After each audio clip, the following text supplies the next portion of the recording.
जय श्री राम दोस्तों, गीत भोजपुरी धरोहर चैनल में आप सभी का स्वागत है। अब चैत का नवरात्रि चल रहा है। अब प्रभु श्री रामचंद्र जी का जन्म भी होने वाला है, इसलिए श्री रामचंद्र जी का एक सोहर गाकर सुनाना चाहूँगी। आशा करती हूँ आप सभी को ये सोहर पसंद आएगा, तो सुनिए।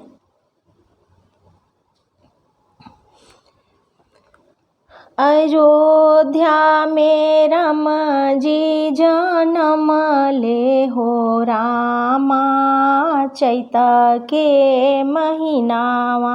अयोध्या में राम जी जन्म ले हो रामा, चैत के महीनावा। अयोध्या में राम जी जन्म ले हो रामा, चैत के महीनावा। अयोध्या में राम जी जन्म ले हो रामा, चैत के महीनावा। चैत महीनावा हो नवमी के दिनवा, चैत महीनावा हो नवमी के दिनवा। अयोध्या में राम जी जन्म ले हो रामा, चैत महीनावा। अयोध्या में राम जी जन्म ले हो रामा, चैत महीनावा। के लुटावेला अनधन सोनावा, के लुटावेला अनधन सोनावा। के लुटावेला कंगनवा हो रामा, चैत महीनावा। के लुटावेला कंगनवा हो रामा, चैत महीनावा। अयोध्या में राम जी जन्म ले हो रामा, चैत महीनावा। अयोध्या में राम जी जन्म ले हो रामा, चैत महीनावा। राजा लुटावेले अनधन सोनावा, राजा लुटावेले अनधन सोनावा। रानी लुटावेली कंगनवा हो रामा, चैत महीनावा। रानी लुटावेली कंगनवा हो रामा, चैत महीनावा। अयोध्या में राम जी जन्म ले हो रामा, चैत महीनावा। अयोध्या में राम जी जन्म ले हो रामा, चैत महीनावा।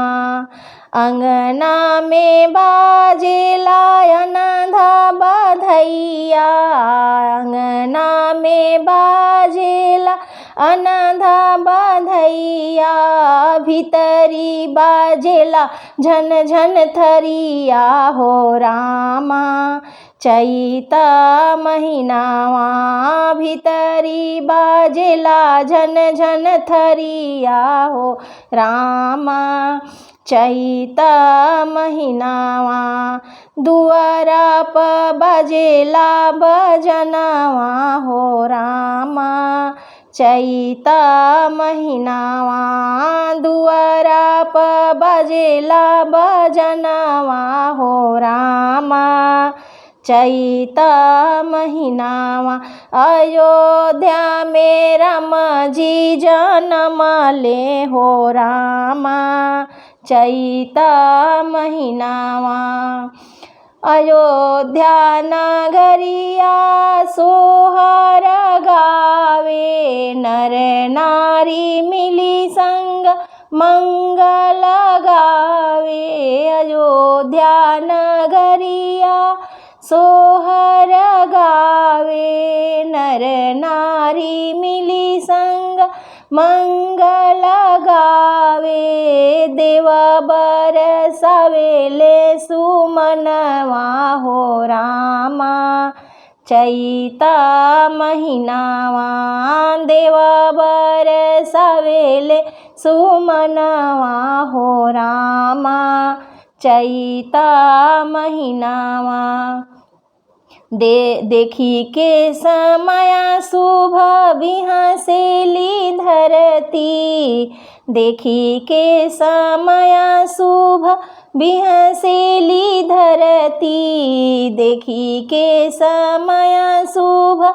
बिहसेली धरती हसेलाया नाड़ी गगनवा हो रामा चैता महीनावा हसेलाया नाड़ी गगनवा हो रामा चैता महीनावा अयोध्या में राम जी जन्म ले हो रामा चैता महीनावा अयोध्या में राम जी जन्म ले हो रामा चैता महीनावा अयोध्या में राम जी जन्म ले हो रामा चैता महीनावा। धन्यवाद।